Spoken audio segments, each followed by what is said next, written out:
Hello po guys! Magluluto ako ngayon ng aming ulam. Una, ilalagay ang mantika sa kawali. Konti lang. Tapos, pag mainit na yung mantika, ilalagay ang bawang at sibuyas. Ayan, mainit na. Lalagay ko na itong bawang at sibuyas. At halu-haluin.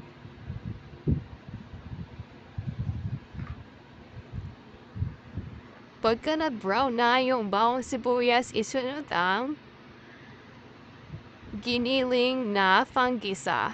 Igigisa mo siya sa bawang at sibuyas, guys. Ganito lang magluto ng ginisang pichay na may giniling. Ayan, susunod kong pichay. Ayan. Asayaan mo na siya at lagyan ng tubig. At hayaan kumulo, guys. Lagyan ko muna ng asin. Tapos, hayaan lang siya kumulo at tapan muna. Ayan, tapos antayin ko siyang maluto. Habang inaantay ko siyang kumulo, guys, kakain mo na mangga. Masarap kasi yung mangga ang tamis. Pero mamaya, gagawa ang mami ko ng mango shake. Ayan, luto na to guys, patayin ko na. Dahil tapos na yung anak ko sa pagluluto, guys, ako naman ang gagawa ng mango shake namin. Oo, guys. Masarap dahil masarap ang ulam namin ngayon. Ginisang ginisang pichay. Yan kasi ang favorite nila na ulam, ginisang pichay. Kaya napapasarap kami lagi sa pagkain. Dahil nagluto yung anak ko, ayan, gagawan ko sila ngayon ng maiinom na malamig mango shake.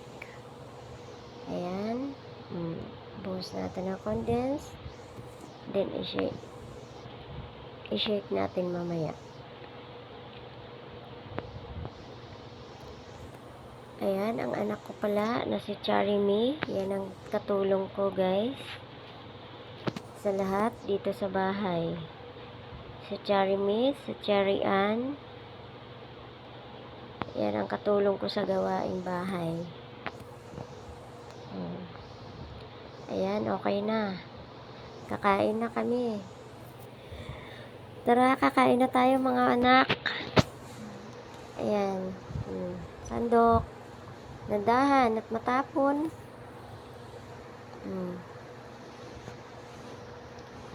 Ay, nako, si Ina, ang kulit din. Ang baby Ina ko, makulit, oh.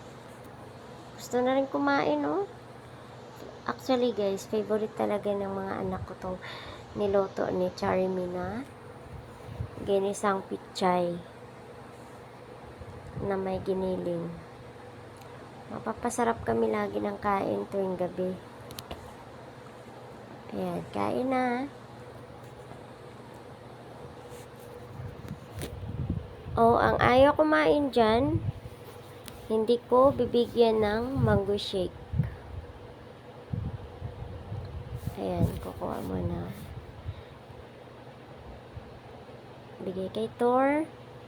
Ito sa atin. Ayan,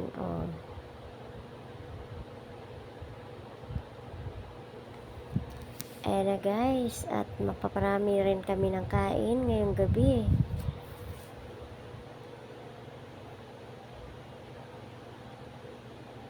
Ayan, sige. Dandahan sa pagkuha. Kain pa. Kain pa kayo.